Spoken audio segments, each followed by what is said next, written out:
scoot in here a little bit. Something like that.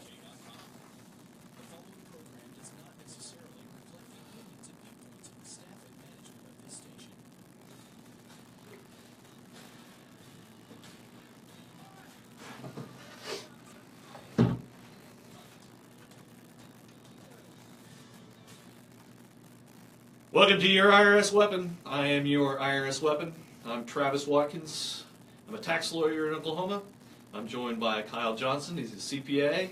Good to see you, Kyle. Good to see you. Hey, give us a call today, 840-1000 here at KTOK. Newstalk Radio. We are here live. We're also live on Facebook today. Facebook Live on my page there. Go to Travis Watkins and join us there on Facebook Live also.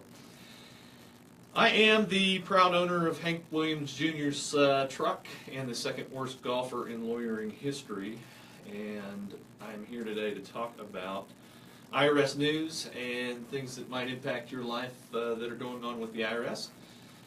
This show is a family show. It is nothing like the Howard Stern show, which is in a little bit of hot water this week for something that happened there on the air that's kind of interesting. Howard was jawing away on his show, and someone had called in to talk to Howard about something. They didn't say what it was. This is an article out of Forbes, by the way. And the gentleman that was holding happened to be an IRS revenue agent, and revenue agent is your IRS auditor. He's someone who is going to be auditing returns, and they typically send you out a letter, first of all, and try to set an appointment, and once they get that thing out of the way, then they start asking you for documents, and it opens up a stream of communication there with either the taxpayer, if they're going it solo, or with their representative, which they should be doing. They should be using a representative. So this revenue agent is from the IRS is holding for Howard to get on the air to air some grievance or share something salacious. And while he's holding, he's also on speakerphone with one of the taxpayers that he's auditing. And they're going away talking about this and that and the return that he's auditing and sharing lots of personal information about the return, no doubt. And Howard gets to a breaking point in his show. He flips over to see who's on hold there, and the revenue agent is still jawing away. And Howard kind of likes what he hears, so he just keeps it going live there while the taxpayer and the revenue agent keep jawing with one another, which interesting there. So this woman that's the taxpayer, she's talking, and she's starting to get all these text messages. Hey, did you know that you're on live with Howard Stern? And so she gets obviously angry. Long story short, she ends up suing the IRS over this, and she sues Howard Stern. And the interesting thing is that there is a taxpayer bill of rights here that says that the IRS can't share your personal information about your returns with third parties, and under the threat of civil, not criminal, lawsuit. And even more interesting than that is that Howard is also subject to that deal for sharing the personal details, including the telephone number through the phone lines there that she had, plus who knows what else. There were social security numbers or whatever, but he's also subject to a civil lawsuit for that. So this show is not like that. If you call in with a question, please keep your identity as secret as possible, of course, but we are not going to be sharing any personal identifiers here on the air. That is just a couple of things. One, why is she talking to the IRS on her own? Exactly. First things first, why? And just what a massive mistake. Totally. on both parties concerned. Like, why are you talking to a taxpayer while you're holding for Howard Stern? How irresponsible is that? Yeah. And then I get Howard's point of it. He thought it was kind of funny, kind of cute maybe, but that's people's personal information. Yeah, and it probably got out of hand. There's no way to control that conversation that's going on. No way. And I guess is there like an FCC like 5-second delay or whatever, Oh, but I still. don't know. Don't do that. There's no FCC deal for bad decision making. Yeah, there should be. Oh, okay. Oh. Sirius XM doesn't have FCC. Okay, Yeah. That's interesting. Our producer just told us that. Yeah, there's no FCC That's funny. coverage there for XM radio. I guess because it's satellite. Yeah, Interesting. there you go. So share all of her personal information with millions of people. That's going to cost somebody a lot of money. Yeah, The federal government and Howard Stern. yeah. I think that one's probably Yeah, gonna get settled. absolutely out of court. But yeah, probably the biggest issue I would think there is from my perspective is why are you talking to a IRS revenue agent on your own? Bad decision. So I guess all parties bad decisions, Yeah, including her. yeah. Yeah, what do you want to bet that audit's going away real quick? Yeah, definitely. It's like, why don't we just go our separate ways? Yeah, let's just go ahead and drop that audit Yeah. and call it good. Yeah, thank you very much. Have a good day. But the lesson here for everybody else is don't talk to IRS revenue agents about things. When you're audited, let me just say this. The majority of something like 70 or 80% of the referrals to IRS criminal investigation divisions, that's CID for short, those all come from, or 70 or 80% of those come from audit situations. In other words, people just sitting down or talking on the phone with a IRS auditor trying to get things sorted out. It goes south way too quick, and you end up saying way too much. And at the very least, you don't know what the techniques, what the real playing field is there, unless you're a trained tax professional. Exactly. So if you get audited, call a tax pro. Whether you're right or wrong, whether you think you're in the right or you think you're in the wrong, still call a tax professional. Right. So Especially don't talk to any revenue agents that are fans of the Howard Stern show. yeah, definitely don't do that, and try not to give your personal information to somebody that's on speakerphone. There you go. Just good rules to live by. Definitely. Hey, did you hear this week, Kyle? There's been a lot of hubbub about the Lieutenant Governor, Todd Lamb, quitting his cabinet post. Now, he doesn't quit being Lieutenant Governor, but he has resigned from his cabinet post to the apparent surprise of the governor, Mary Fallin, because of her 2018 tax policies. Yeah, and I could definitely see wanting to be no part of this. Yeah, for Definitely. political reasons, for Absolutely. the good of Oklahoma reasons, I guess, too. But the governor has rolled out the 2018 tax proposal, and it includes a new tax that's going to be tethered along with the sales tax in Oklahoma, conceivably. It's possible. It has not made it through the legislature, of course, at this point, but a proposal to do a service tax on services, for any service, for utilities also, that's another big one. And tax returns, getting your lawn mowed, Legal services, medical services. getting your haircut, like Getting your pet's haircut. everything. And obviously, this is going to be passed along to the consumer. Yes. I mean, the person providing the service is not going to absorb this tax. In some way, whether they raise their rate or whether they just pass it on to you on an invoice, it's going to be passed on to the taxpayer at the end of the day, to the Yeah. consumer. Yeah. And No. there are other states that do this. I believe the state Yes. of Texas does this. We're surrounded by states that have service tax. Kansas, Texas, Missouri I know of at this point, and Oklahoma's going to follow suit at some point. And to go along with your income tax, by the way, because Texas doesn't have state income tax. Right. So they have service tax, Yes. which I guess is a little bit easier to handle, but Oklahoma, they're not getting rid of income tax. No. So you're still going to have your income tax, and then you're going to get taxed on services as well. And it's either that, or I guess open up some marijuana dispensaries that can flood the state with some money. I bet that's Well, going to happen. apparently Colorado's doing quite well. They are, but Oklahoma being a bordering state, they'll have criminal issues for anybody that's trying to transport it to that landlocked marijuana haven. Absolutely. All right, looks like we got Bob from Norman here on the phone. Let's talk to Bob. Good morning.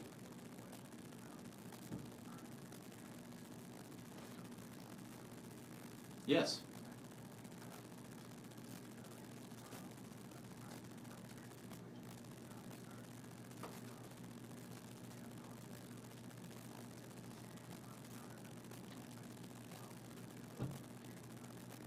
Okay.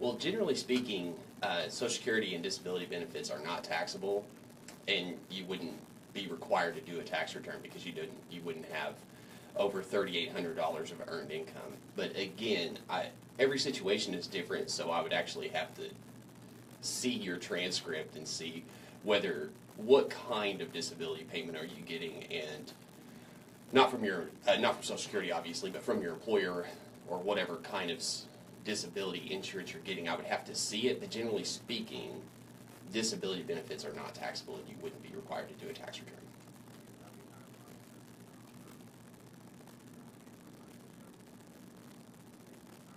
Okay, so you get like a 1099-R from DFAS, yeah. So I would have to see that 1099-R before I could tell you one way or the other, just to look at the codes on the form. But generally speaking, disability benefits are not taxable, and you would not have to require a tax return. Of course, my number is 405-834-2263. 2263. Mm-hmm.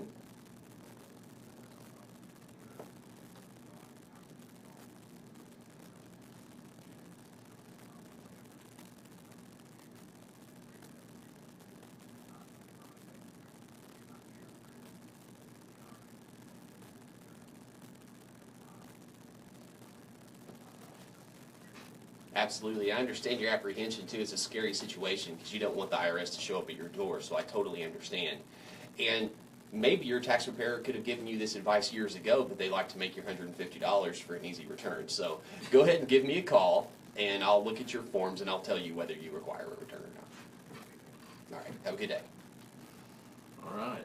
Very good. Yeah, that affects a lot of folks, the Social Security disability issues, and it's not always clear cut. It's not. Obviously. Absolutely. And, every situation is different, and you may think that you get non-taxable disability benefits, and maybe you do and maybe you don't. So, again, give me a call. I'll check out the forms, and we'll proceed from there. All right, we've got Monica calling in from Oklahoma City. Hi, how are you? Doing good. What's your question?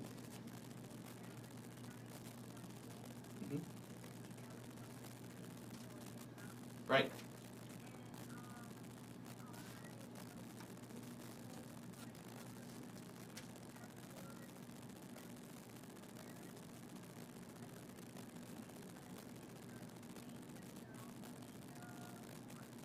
Okay.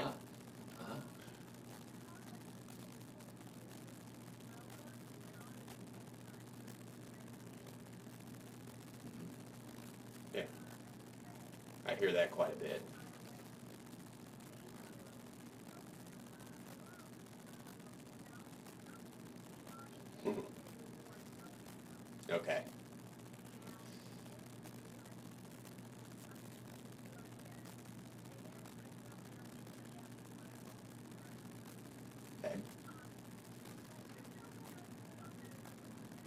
No, of course you couldn't. And Social Security is not made to live on.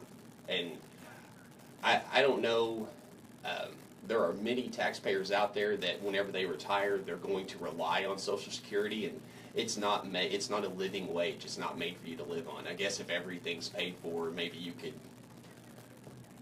So definitely not made to live off of. And I understand your frustration, and obviously your first mistake is going to that place. But anyway,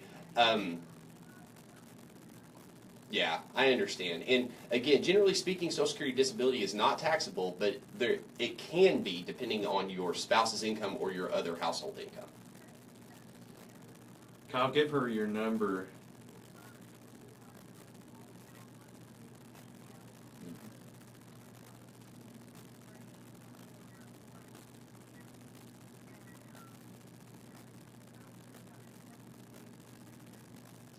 Yeah, absolutely. My desk looks like that too. So, and Travis had a good stat the first week we were here that the IRS makes 360 tax changes a year. Yes. Yeah, so basically Average one a day. Yeah. So you are exactly right. Things do change on a daily basis. And again, if you want to give me a call sometime next week, I would love to talk to you about this situation in depth more.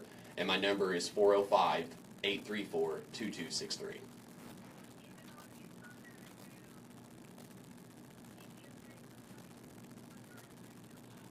I'm not sure that one is. You can go to my website, kjjcpa.com. kjjcpa.com. K like Kyle.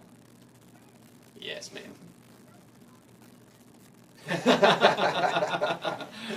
I've heard that before, especially me.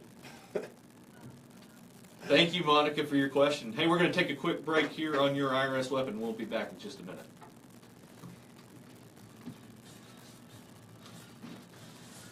Looks like we hit a nerve there, huh? Yeah.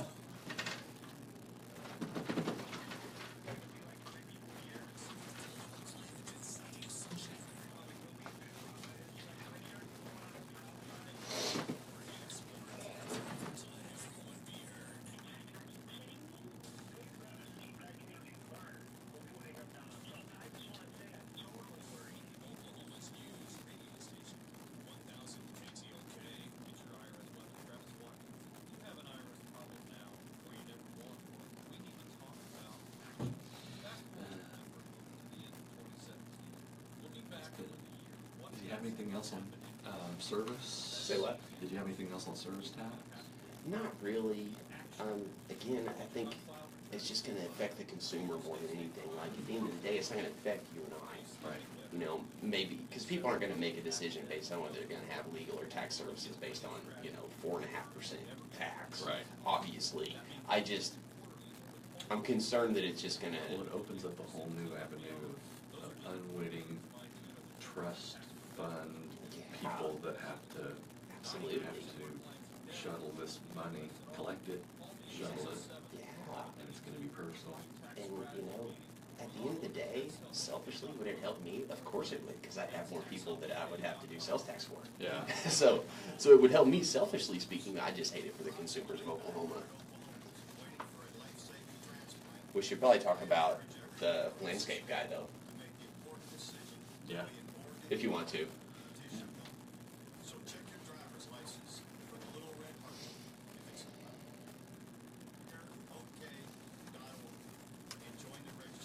My computer died.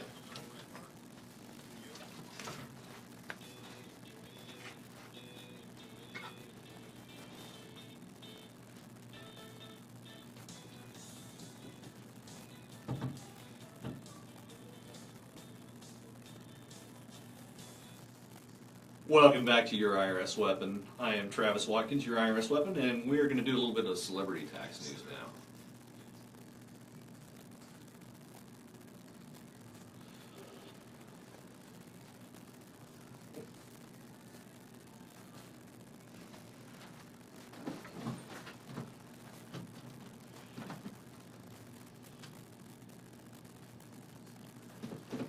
All right, this week's celebrity tax news involves the state of California again. And in particular, what the state of California is doing to the WWE legend Chyna, or actually the formerly a legend Chyna. The estate. The estate of Chyna, yeah. That estate is getting hassled by the state of California from beyond the grave. They say that Chyna owed tens of thousands of dollars in back taxes before she passed. And the California Franchise Tax Board just filed a claim against that estate. It sounds familiar also. Yes, it does. We talked a couple weeks ago about the estate of Michael Jackson, and Yes. this is what happens. The IRS, the state of California, the state taxation boards, if it knows that the deceased and the estate of the deceased had assets that they could collect from, they will make a claim against the estate, and they have here to the tune of $19,000. The board claims Chyna owes money from 2010, 2011, 2012, 2014, and there really is no way of knowing, I guess, at this point, other than looking at the court records as to what the appraisal of that estate might be at this point, although it's possible that that could be collected from them if they have an open estate. Yeah, isn't that a thing in California, I believe, whenever we were talking about Michael Jackson, that it's associated with the value of her likeness? Oh, yeah. Something along those lines. And obviously, it's not a coincidence that that exists in the state of California. Yeah. I'm pretty sure that's not on the books in Oklahoma. Oh, I don't know. I mean, it's whatever. We're talking in terms of what assets does it have, and that would include, real property, intellectual property. When you talk intellectual property and likenesses and things like that, now you're starting to get into some real squishy areas because who's to say? Yeah, it's nebulous, definitely. Right. And in the estate of Michael Jackson's case, it was something that increased after death. Yeah. So, it's interesting. So is it the value at the time of? Well, that's what they want it to be, of course. Yes, the estate does, but California wants it to be its value Yeah, in ongoing. perpetuity, I guess. Yeah. Like from now on. So that's interesting. Yeah. Hey, we got David from Oklahoma City calling in. What's your question, David?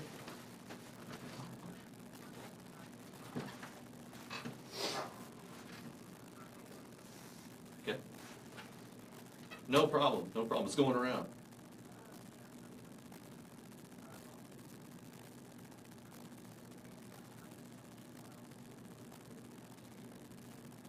Sure.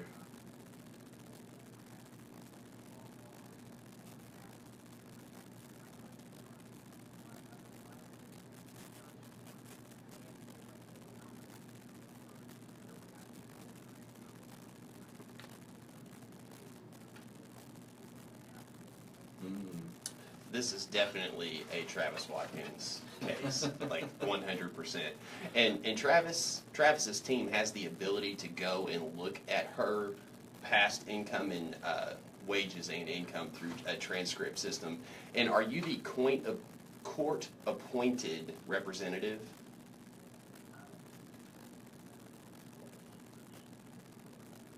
Okay, so once that goes through the courts and you're appointed her representative, you should be able to come to Travis and get that taken care of. Correct me if I'm wrong, Travis, but I think that's the case. Yeah, the court should have given you letters, testamentary or something to that effect if it was a probated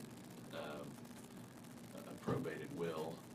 And yeah, that allows you to do business on behalf of the estate, including to pull some transcripts, which don't raise any red flags per se No, with not at the all. IRS. Not at all. And you got to be careful with these things because the IRS directives on this are they're a little squishy themselves. They say if you're cleaning out the estate, going through the paperwork, and you discover that there was no tax, there were tax returns that have not been filed, it says you should go and file returns for the deceased. And it doesn't say who you is or what legal obligations you might have. Absolutely. Because you do undoubtedly have some as the fiduciary, trust person of the estate. And this problem will have to be taken care of as part of probate. Yeah. Well, maybe. Maybe. The probate, okay, so we've got some interplay here between what the IRS is going to require and what the obligations of the estate are and what the probate court is going to require in terms of making distributions and things. Generally speaking, the courts in Oklahoma care about, you're going to have to get a release from the IRS and from the state of Oklahoma, essentially to show that you have either paid the estate tax or that the taxable estate was not enough for there to be a estate tax due. So once that hurdle has been jumped, everything kind of goes down from there as far as a court would be concerned. Generally speaking, a court's not going to delve into back personal taxes with the estate. So, be careful how close you look at something like this. If it looks like David's already gone, but if there's an issue there where the IRS has already assessed some personal tax for this person before she died, then they can do that. They can come up with a tax bill on their own, and they can do it really pretty much at any time. So that's another issue. Let's say you've gotten your estate waiver clearance there that, hey, no estate tax was due. I'm assuming no estate tax was due because it's pretty high on the deal like this. Threshold is huge. I don't know that, since David is gone, exactly what the assets may have been worth, but it sounds like it was dividend or royalties and some real property there. So once that hurdle is cleared, though, that there's no estate tax due, the IRS and the Oklahoma Tax Commission are going to send their releases on that, and now you can go through and distribute the rest of the estate. But the IRS can come back and substitute a return for mom after the fact and leave the estate, with, they've already made their distributions, and now there's a tax bill on mom, and boy, that could be a lingering issue there. So yeah, I think the safest thing to do would be to go ahead and pull the transcripts. We'll do a power of attorney for the estate using the letters testamentary, the instrument that allows David to work on behalf of the estate, and get those transcripts and just see what the issue, what is unfiled. And boy, he also said something that was kind of stuck with me there, that mom was pretty vocal about the fact that she didn't agree with taxes. Yes. And that, by the way, warms the heart of the IRS. They have a special place for those situations, and you better think real seriously about going ahead and getting mom's stuff filed. Now here's the good news. You don't have to go back 20 plus years, right? Yeah. How far generally? I believe 6 unless you're in collection. Yeah. So.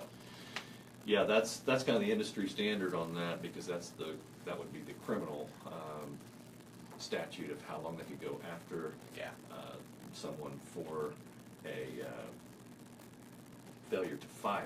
Yeah, absolutely. Now, if you're in a collection, SFR type situation, I've seen as far back as 10 years that we've had to go back. So I've seen if you're in a collection. But if you're not in a collection, the IRS isn't in contact with you, you haven't filed in 10 years, get with Travis, get with me, we'll get your last 6 filed, and we'll go from there. Yeah. That situation that you're talking about is really when the IRS has done one of these substituted returns for someone outside of 7 years or 6 years. And you need to go back and challenge those. But hey, in this situation, I don't know how much documentation there may be. Doesn't sound like a whole heck of a lot. It doesn't sound like much at all. And I think you got to be real careful with this one. Definitely got to get the waiver. Got to look at the transcript, see what's out there. Look at an appraisal of the estate and see what's in there, and then make that decision with us or another tax professional. Absolutely. Very good. All right. Well, this has been another great Your IRS Weapon. Thanks for the questions. That really helps us out. 840-1000 every week, and we'll be back here next week on Your IRS Weapon. Thanks. Talk to you then.